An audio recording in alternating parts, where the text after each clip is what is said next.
लोकसभा चुनाव का रण है। हर बीतते दिन के साथ ये और भी ज्यादा भीषण होता जा रहा है। हर ओर प्रचार का शोर गूंज रहा है और नेता एक से बढ़कर एक वादे कर रहे हैं और विरोधियों पर करारा वार कर रहे हैं। और इस बीच बिहार से एक बहुत बड़ी खबर सामने आई है और ये खबर जुड़ी है बिहार की सियासत से जुड़े दो बड़े चेहरों से। उनके बीच हुई डील को लेकर खुलासे से बड़ी खबर जुड़ी हुई है और बड़ी खबर यह है कि वीआईपी यानी विकासशील इंसान पार्टी के अध्यक्ष मुकेश सहनी ने एबीपी न्यूज के कैमरे पर बड़ा खुलासा किया है।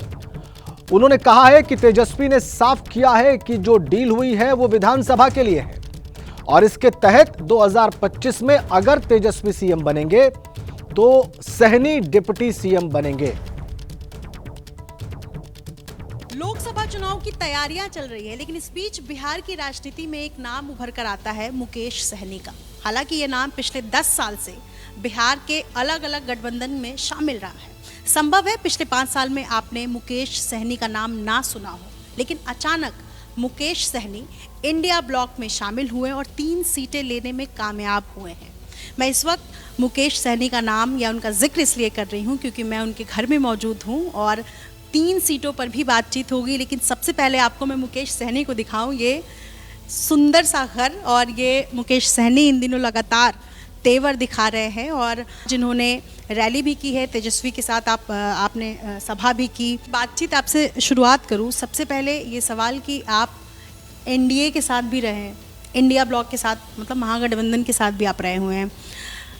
अचानक ऐसा क्या हुआ कि आप जिस प्रेस कॉन्फ्रेंस, क्योंकि जब भी आपका जिक्र होता है और जो तस्वीर निकलकर सामने आती है लोगों के जहन में, वो वही तस्वीर है कि आप अचानक प्रेस कॉन्फ्रेंस छोड़कर उठ गए थे और आपने कहा कि आपके पीठ में छुरा घोंपा गया है और उसी दल के साथ आप एक बार फिर से चुनाव लड़े और 3-3 सीट एक बार फिर आप तैयारी में हैं। ऐसा क्या हुआ? 2019 में महागठबंधन के साथ हम लोगों ने चुनाव लड़ा था।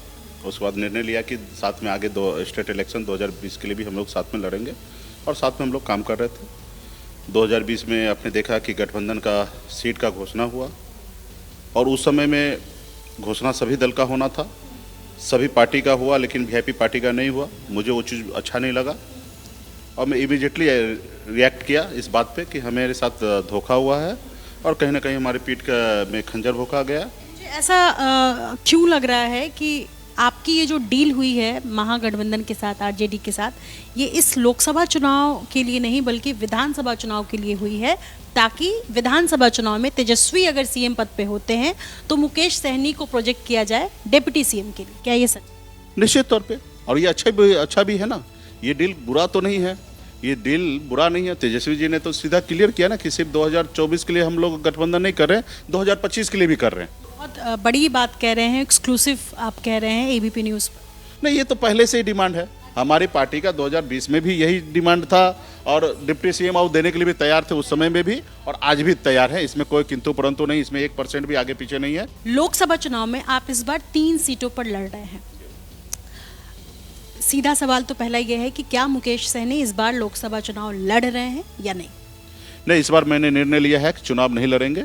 पार्टी के अन्य साथी हैं वो चुनाव लड़ेंगे और हमें 40 के 40 लोकसभा सीट पर चुनाव अपने आप को मानना है कि हम लड़ रहे हैं। जी, जो 3 सीटें आपको दी गई है उन सीटों पर महागठबंधन के जीतने के आसार सबसे कम है। आप वैशाली मांग रहे थे लेकिन वैशाली सीट आपको नहीं मिली। ये तीनों सीट दे करके बस कहते हैं कि आरजेडी ने बस अपना कोटा पूरा किया, औपचारिकता निभाई है। क्या ये सच है? सारे सीट अहम है और सब सीट का लक्ष्य है जीतना। कोई सीट अच्छा बुरा नहीं होता है, वहाँ पे हमें अच्छे पॉलिसी के साथ लड़ना होता है। 2019 का जो रिजल्ट अगर आप देखेंगे, स्वीप, क्लीन स्वीप था। इस बार 400 पार की बात हो रही है। लोग कह रहे कि एक तरफा मैच है। तो ऐसी स्थिति में मुकेश सहनी जो कि दोनों तरफ रह चुके हैं, आपने महागठबंधन के साथ जाने का रिस्क क्यों लिया? नहीं, देखिए, हमारा इसको रिस्क नहीं कह सकते। तानाशाह वाला सरकार है अभी, वो गरीब जनता की बात को नहीं सुन रहे, दबाया जा रहा है, काम नहीं कुछ किए हैं, लोगों के बीच में अपनी जो चीज़ को छुपाना है, विपक्ष को टारगेट करना, इस तरीके से कर रहा है, बल प्रयोग कर रहा है, अपनी ताकत मसल पावर का इस्तेमाल कर रहा है, अपने पैसा पावर का इस्तेमाल कर रहा है। तो ऐसे जगह पे हमारे पास विकल्प क्या है? संघर्ष करना। अभी हम जो उद्देश्य को लेके जी रहे हैं वो उद्देश्य ही पूरा ना हो तो फिर किसी के साथ काम क्या करना है? हमारी लड़ाई है आरक्षण दिलाना, निषाद को रिजर्वेशन दिलाना। अगर वो मोदी जी 10 साल उसके पीछे घूम घूम के थक गए, वो आरक्षण ही नहीं दे पा रहे हैं, तो उनके पीछे रहना क्यों है? हम फिर नया जगह ढूंढेंगे ना कि भाई हम वहाँ पे काम करेंगे, शायद वो कल हमारे लोगों को रिजर्वेशन कर दे। तो मेरे पास यही, इसके अलावा विकल्प नहीं है। चलते चलते एक सवाल है, पूर्णिया में इस बार पप्पू यादव निर्दलीय चुनाव लड़ रहे हैं, जबकि कुछ दिन पहले उन्होंने पार्टी का विलय का ऐलान भी किया, और इस पर आप कुछ प्रतिक्रिया देना चाहेंगे? नहीं देखिए, हाँ, तो मैं यही कहूँगा पप्पू जी से कि भाई वो कांग्रेस के साथ पहले तो गए, कांग्रेस ज्वाइन किए कि नहीं किए मुझे नहीं पता है, लेकिन हाँ इतना था कि पार्टी विलय किए हैं, और कांग्रेस को जितना सीट मिलना चाहिए उतना सीट उनको मिला, तो कांग्रेस के सहमति से मिला। सीट सिलेक्शन भी उनके सहमति से हुआ, उसमें वो पूर्णिया नहीं है।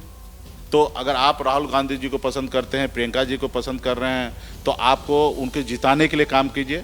वो भी एक सीट जो आप लड़िएगा तो निश्चित तौर पे नुकसान इंडिया गठबंधन को ही दिख रहा है, तो उस जगह पे विचार कीजिए। बहुत शुक्रिया हमसे बातचीत करने के लिए। अपने सहयोगी अजीत गुप्ता के साथ निधिश्री, एबीपी न्यूज़ पटना।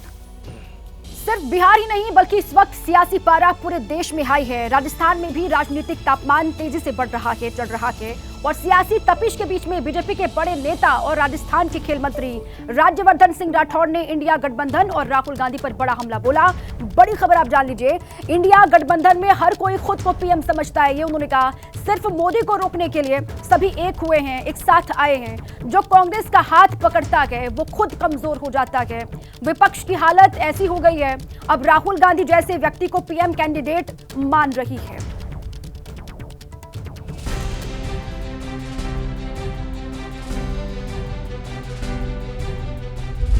चुनावी यात्रा लगातार एबीपी न्यूज कवर कर रही है, और इस वक्त हम जयपुर पहुंच गए हैं। मेरे साथ इस वक्त मौजूद हैं बीजेपी के नेता, वरिष्ठ नेता और साथ ही राजस्थान के खेल मंत्री राज्यवर्धन सिंह राठौड़ जी। आइए उनसे बात करते हैं। सर, यात्रा हम लोग लगातार कर रहे हैं, आपका भी जो चुनावी सम्मेलन है, प्रचार है, वो हम देख रहे हैं।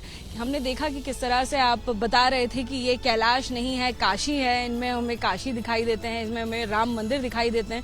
तो क्या ये मान के चलें कि भाजपा जो है वो नेशनल मुद्दों को जो है इस्तेमाल कर रही है पूरे चुनाव में? लोकसभा का जो चुनाव है वो बड़े और राष्ट्रीय मुद्दों पर लड़ा जा रहा है। राष्ट्रीय चुनाव है तो राष्ट्रीय मुद्दे हैं, लेकिन डेवलपमेंट धरातल तक है। पहली बार है, जो आपके देखने वाले भी होंगे वो इसको महसूस भी कर रहे होंगे कि केंद्र से चलने वाली योजना धरातल तक पहुंच रही है। डेवलपमेंट भी हो रहा है, साथ साथ संस्कृति का भी, हमारी जो परंपराएं हैं उसका भी ध्यान रखा जा रहा है। हाल ही में कांग्रेस ने अपना घोषणा पत्र जारी किया, जिसको लेकर पीएम मोदी ने रैली में कहा कि वो ऐसा लग रहा है, ऐसा प्रतीत हो रहा है कि जैसे मुस्लिम लीग का मैनिफेस्टो है। आप इसको किस तरह से देखते हैं? क्या आपको भी ऐसा ही लगता है? जो लोग अपनी पुरानी घोषणाओं को ही पूरा नहीं कर पाते और उससे पहले नई घोषणा कर देते हैं, और घोषणा करने में इतने माहिर हो जाते हैं कि बिना सोचे समझे, बोलना ही तो है, करना थोड़ी ना उनको, तो बोल देते हैं, कुछ भी बोल देते हैं। तो वो उनकी पोल आज पूरे देश के सामने खुल चुकी है। सब पीएम के जो नाम को लेकर है, विपक्षी की अगर बात करें तो कहीं ना कहीं राहुल गांधी का नाम सामने आ रहा है, उसको आप कैसे देखते? लगता है कि एक मजबूत दावेदार रहेंगे? आज परिस्थिति ऐसी हो गई है विपक्ष की भारत के अंदर कि राहुल गांधी जैसा व्यक्ति को पीएम का वो कैंडिडेट मान रही है विपक्ष। तो आपके सुनने वाले भी ये समझ सकते होंगे कि विपक्ष कितनी खोखली हो चुकी है लीडरशिप के लिए। लीडरशिप ही नहीं है, नीति भी नहीं है, नियत भी नहीं है। सो विपक्ष तो पूरी एक तरफ से खत्म है। राज्यवर्धन जी, हम देख रहे हैं लगातार जो खबरें आ रही हैं, कांग्रेस के कई सारे लीडर्स लगातार बीजेपी ज्वाइन कर रहे हैं। हाल ही में जो बड़ा नाम है वो गौरव वल्लभ का हमें देखने को मिला, जो बड़े आक्रामक रूप से भाजपा के विरोध में बयान दिया करते थे। क्या कारण इसके पीछे देखते हैं? देखिए, एक तो उन्हें ये साफ नजर आ रहा है कि भारतीय जनता पार्टी की जो नीतियां हैं, जो काम करने का तरीका है, जब वो ये नेता घर लौट कर आते हैं तो इन्हीं के बच्चे बोलते हैं कि क्या शानदार काम हो रहा है मोदी जी का, और अंदर ही अंदर ये नेता भी बोलते हैं यार मोदी जी काम तो बहुत तगड़ा कर रहे हैं। तो क्या सब भाजपा में कोई भी आ सकता है, कोई भी, चाहे वो कितना आक्रामक रूप से भाजपा के खिलाफ बोलता हो या उसके ऊपर भ्रष्टाचार का आरोप ही क्यों ना रहा हो, अगर वो भाजपा ज्वाइन करना चाहे तो भाजपा के दरवाजे हमेशा खुले रहते हैं? एक बात समझिए, भारतीय जनता पार्टी सर्वश्रेष्ठ नहीं है, राष्ट्र सर्वश्रेष्ठ है। अगर भारतीय जनता पार्टी राष्ट्र की सेवा में लगी हुई है और देश की सेवा के लिए अगर कोई भी व्यक्ति आना चाहता है, उसके मन में अगर ये लगता है कि राष्ट्र सबसे पहले रख के मैं काम करूंगा तो स्वीकार है। अगर किसी के ऊपर कोई इंक्वायरी चल रही है तो इंक्वायरी चलती रहेगी। हमें हाल ही में ये भी सुनने में आया है कि रॉबर्ट वाड्रा जो हैं वो कहीं ना कहीं कामना कर रहे हैं अमेठी से चुनाव लड़ने की, कहीं इशारों में उन्होंने ये बात कही है। आपको लगता है कि वो तगड़ा मुकाबला दे पाएंगे? तगड़ा मुकाबला दे या नहीं दे, लेकिन इस बात से ये प्रूव जरूर होता है कि ये परिवारवाद वाली पार्टी है। ये परिवार के परे तो देख ही नहीं सकती। जो इनके कार्यकर्ता हैं वो जैसे इंजन में कोयला झोंकते थे ना पहले, इनके कांग्रेस के कार्यकर्ता जो गांव में धूप में मेहनत करते हैं वो इंजन के अंदर कोयले का काम कर रहे हैं, उनको झोंका जा रहा है। लेकिन आगे कौन बढ़ेगा? अगर आगे बढ़ते भी हैं तो कौन बढ़ेगा? गांधी परिवार बढ़ेगा। आखिरी सवाल सर, करीबन कितनी सीट आप देख रहे हैं आपके पास आने वाली है? राजस्थान के अंदर 25 में से 25 सीटें हमारी आ रही हैं। देश के अंदर हमारी एनडीए की सरकार हमारी 400 पार करेगी, और उसका कारण यही है कि एक अनंत आत्मविश्वास जनता में जो वोट करने वाली है।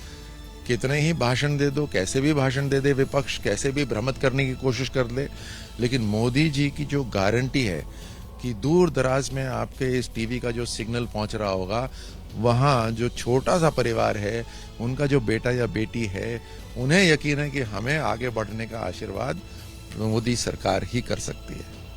तो यानी जीत के लिए पूरे आश्वस्त?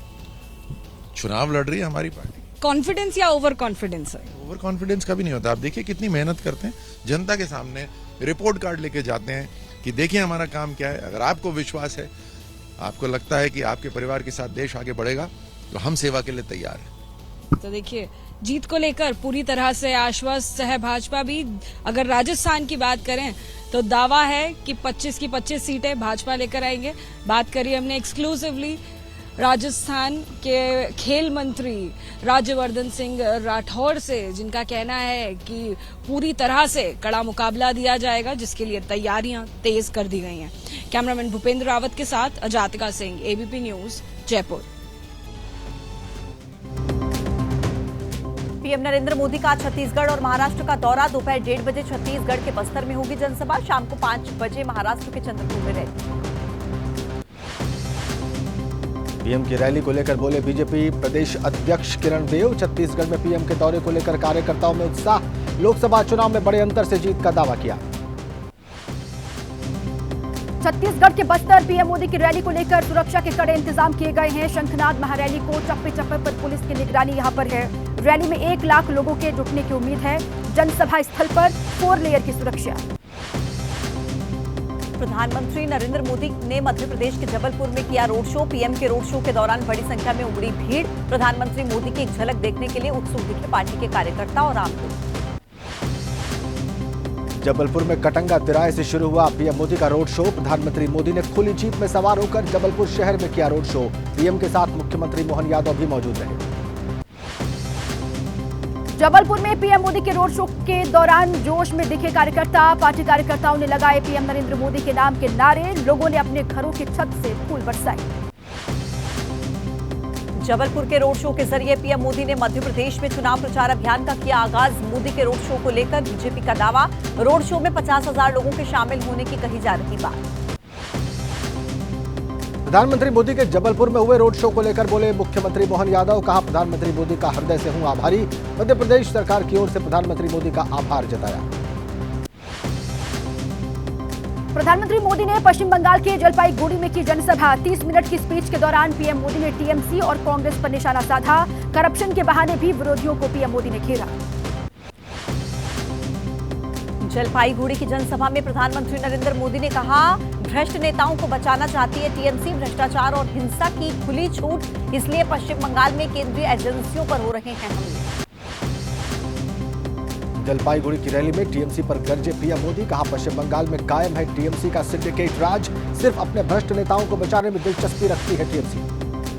ममता सरकार पर बरसे पीएम मोदी, राज्य सरकार पर लगाया केंद्र की योजनाओं में खलल डालने का आरोप। मोदी बोले, केंद्रीय योजनाओं को गरीबों तक नहीं पहुंचने दे रही है राज्य सरकार। पीएम नरेंद्र मोदी फिर से भरेंगे उत्तराखंड में हुंकार। 11 अप्रैल को ऋषिकेश में होगी पीएम मोदी की रैली। आईजीपीएल मैदान में प्रधानमंत्री की जनसभा, पार्टी संगठन की तरफ से रैली की तैयारियां तेज। 12 अप्रैल को जम्मू कश्मीर के उधमपुर में होगी पीएम की रैली। लोकसभा चुनाव को लेकर जनसभा को संबोधित करेंगे प्रधानमंत्री। पीएम की रैली को लेकर प्रचार में जुटे पार्टी कार्यकर्ता। बीजेपी अध्यक्ष जेपी नड्डा आज उत्तर प्रदेश के रामपुर और बिजनौर में करेंगे चुनावी रैली। शाम 4:30 बजे राजस्थान के संगरिया में धान की मंडी में करेंगे जनसभा। दक्षिण के दुर्ग पर बीजेपी की नजर। रक्षा मंत्री राजनाथ सिंह आज तमिलनाडु में 2 रोड शो और एक जनसभा करेंगे।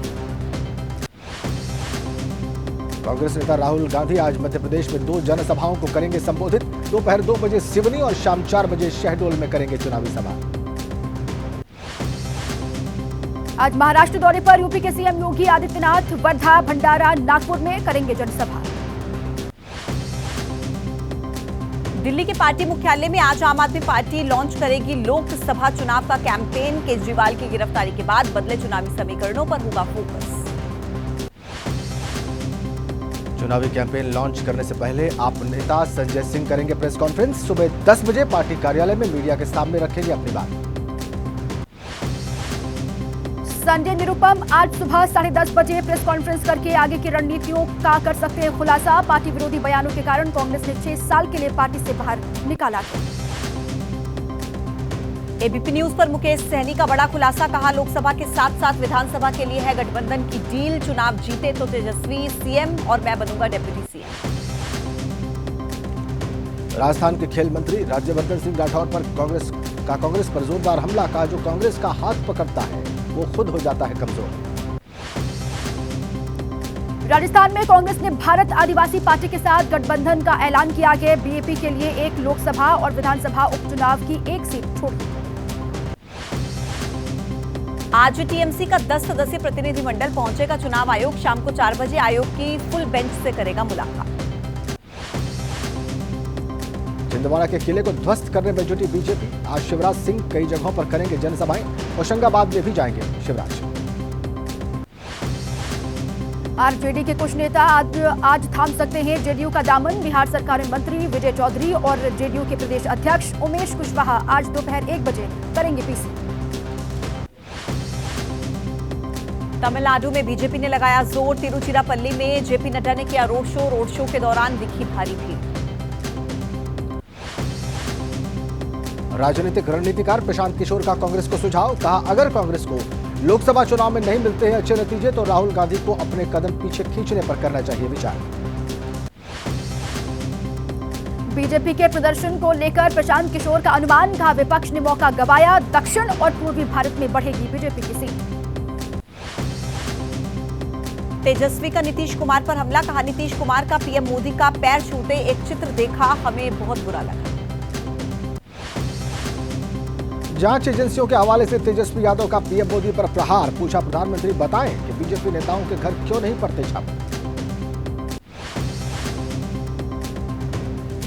वाल्मीकि नगर से दीपक यादव होंगे आरजेडी के प्रत्याशी। बीजेपी छोड़ आरजेडी में शामिल होते ही तेजस्वी ने इसका ऐलान किया। उत्तर प्रदेश के खुर्जा में चुनावी रैली के दौरान अखिलेश पर आकाश आनंद ने किया वार। कहा, 5 साल सरकार में रहने के दौरान मुसलमानों को कितनी मिली तरक्की। गाजियाबाद से बीएसपी प्रत्याशी नंद किशोर पुंडीर के समर्थन में आकाश आनंद ने जनसभा की। बीजेपी और समाजवादी पार्टी की नीतियों पर सवाल उठाए। पश्चिमी उत्तर प्रदेश में जीत के लिए बीजेपी ने झोंकी पूरी ताकत। मेरठ से प्रत्याशी अरुण गोयल के लिए वोट मांगने पहुंची केंद्रीय मंत्री स्मृति ईरानी। एसपी, बीएसपी और कांग्रेस सरकार पर जमकर बरसी। बीजेपी कैंडिडेट माधवी लता को दी गई Y+ की सुरक्षा। हैदराबाद से असदुद्दीन ओवैसी के मुकाबले मैदान में है माधवी। पीएम मोदी के शासनकाल पर सवाल उठाने वालों को अनुराग ठाकुर का जवाब। कहा, पिछले 10 सालों में पीएम मोदी ने वनडे की तरह खेला, अब चौके छक्के लगाने का वक्त।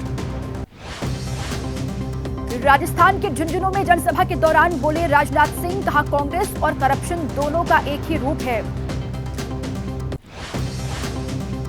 राजस्थान के सीकर में आतंकवाद पर बोले सीएम योगी, कहा कि सिर्फ भारत के पास आतंकवादी जैसी समस्याओं का समाधान।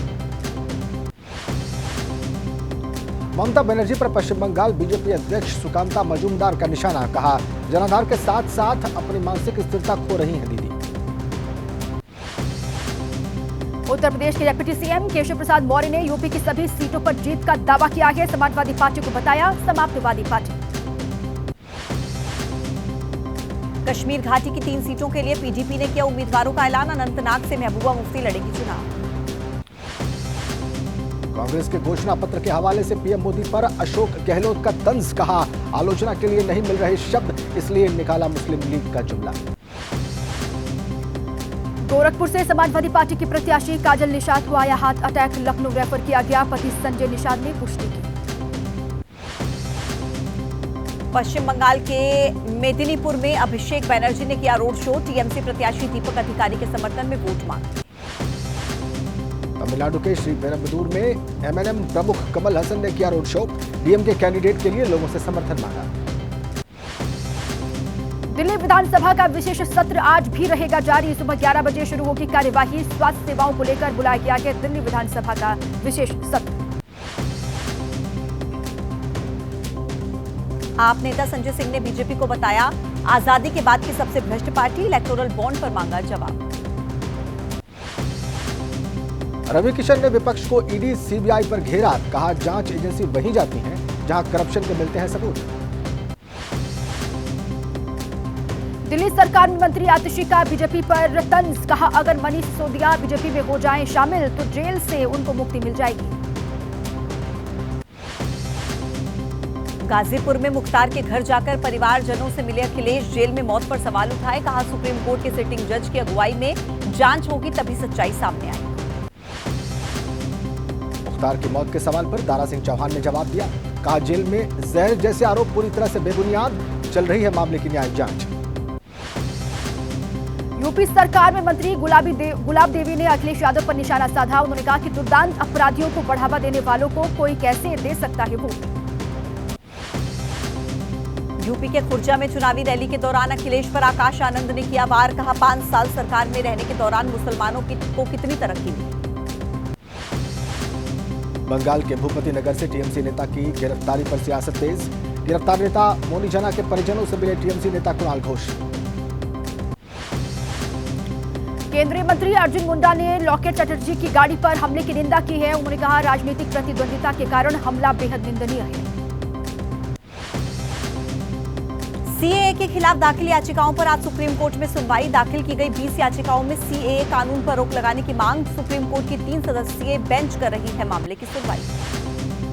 दिल्ली आबकारी नीति मामले में गिरफ्तार के कविता की अंतरिम जमानत याचिका पर आज सुनवाई। राउज एवेन्यू कोर्ट में होगी सुनवाई। के कविता ने बेटे की परीक्षा का हवाला देकर अंतरिम जमानत की मांग रखी।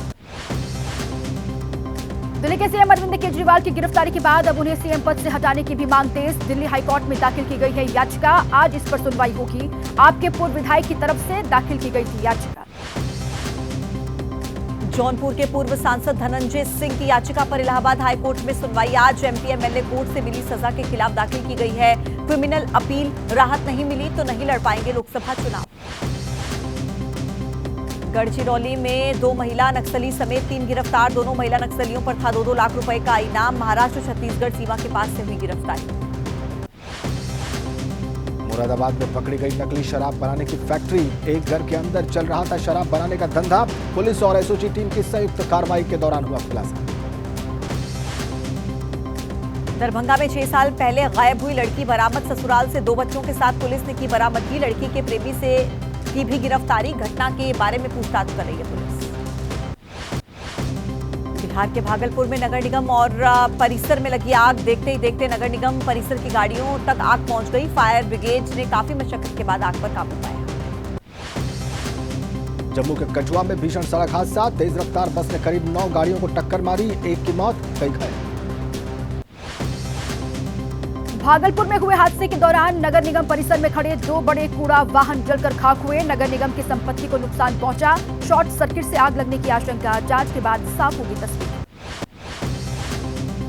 कानपुर देहात में दर्दनाक हादसा। भूठा गांव में छप्पर में लगी आग में झुलसने से 2 बहनों की मौत हुई। महिला और बेटे की हालत नाजुक बताई जा रही है। आपसी रंजिश के चलते आगजनी की आशंका। तमिलनाडु के वेल्लोर डंप यार्ड में लगी भीषण आग। 40 निजी जल लॉरियां और 300 फायर ब्रिगेड की मदद से आग पर काबू पाया गया।